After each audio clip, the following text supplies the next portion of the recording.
There's a lot of talk on YouTube about using what they call poor man's fiberglass. And I had never heard of this stuff. I started watching videos on it, and you probably have too if you're watching this. You basically just taking plain old extruded polystyrene. You can get it in various colors, pink and green and probably white and whatever else. But basically what you do is you're laminating a woven fabric on both sides of this material to give it more strength than it has right now, because it doesn't have a whole bunch to start with.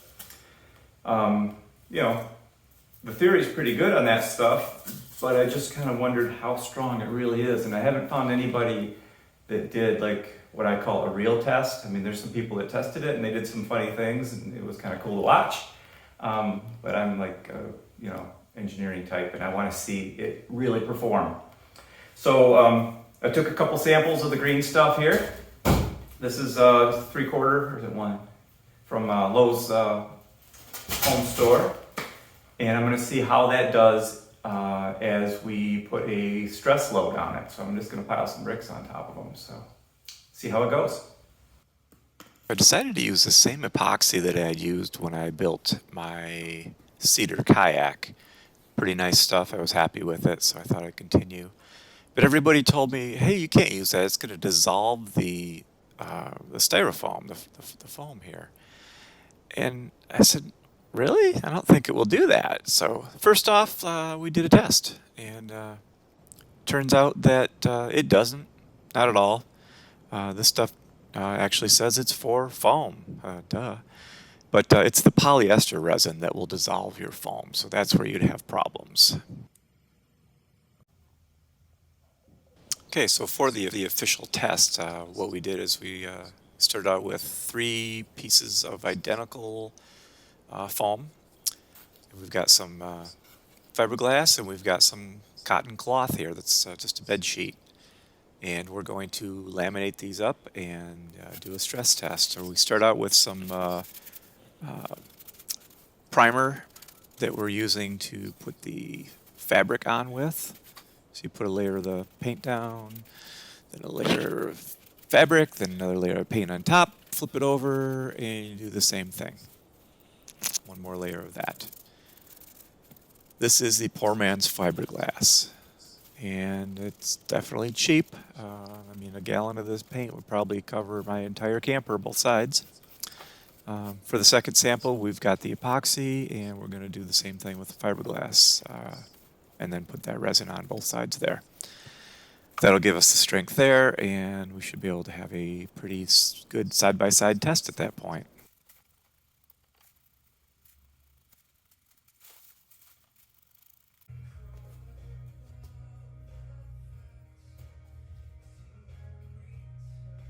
Well, just for fun and for true engineering fashion here, I thought we should start out with a control of just this styrofoam all by itself. So this is just a foam with no coating on either side of it. And actually kind of impressed that it would hold 2 bricks, which is, I don't know, just kind of insane. This stuff snaps so easily. Anyway, that was 9.4 pounds as a control. So next we started out with the poor man's fiberglass here. It's a bed sheet, and I was really impressed how well this did. Check it out.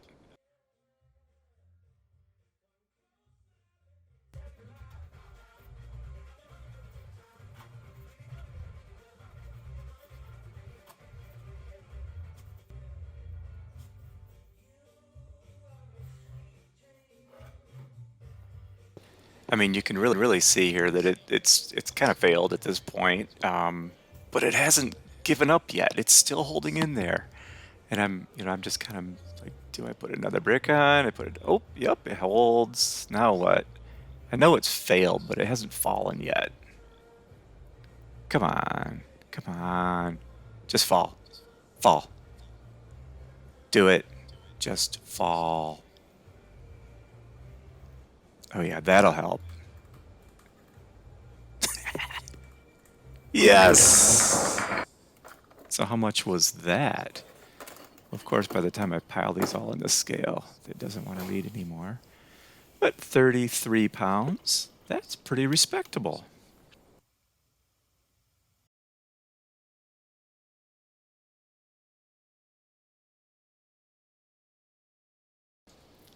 Okay, here we go with the real fiberglass. This will be interesting. Any guesses on where you think it'll go on this one?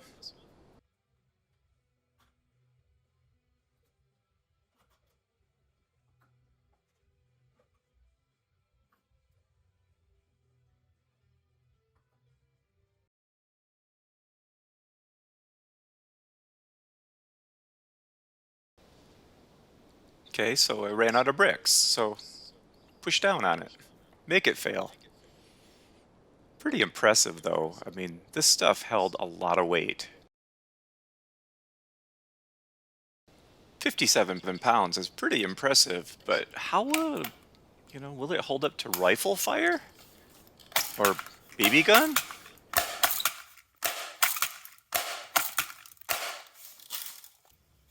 So I fired one into the foam and didn't really expect it to stop anything, and it didn't. It went right through into the plywood there. Then I thought, well, let's see what happens with the poor man's fiberglass and the resin. So we fired a few into there, which was really kind of fun to do.